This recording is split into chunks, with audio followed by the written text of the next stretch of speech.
அப்படி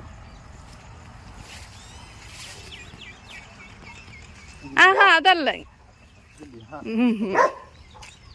அது அடுத்த ஸ்டேஜ். இங்க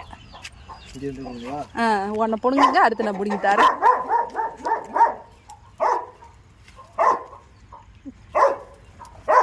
அது அது அதையும் பிடுங்குங்க, அடுத்து இருக்கிறது முள்ளங்கி. நான் பிடுங்கினது கொஞ்சம் பிஞ்சாக பிடுங்கிட்டேன். அதனால் தங்கச்சி பெரிய பெரிய முள்ளங்கியாக பிடுங்கி கொடுத்தாங்க. ஊருக்கு நம்ம எப்போ போனாலும் காரில் ஏதோ ஒரு காய்கறி கொண்டு வராமல் இருக்க மாட்டோம். இந்த தடவை முள்ளங்கி சீசன், அதனால் முள்ளங்கியாக பறிச்சுட்டு வந்து அந்த நாய்க்குட்டி என்னை உழைச்சிக்கிட்டே இருந்துச்சு, விடமானிட்டுருச்சு. அங்கே மல்லிப்பூ, முல்லைப்பூ, எல்லா வகையான பூச்செடி இருந்துச்சு. சூப்பராக இருந்துச்சு. அதோ பின்னாடி தெரியுது மாமரம்.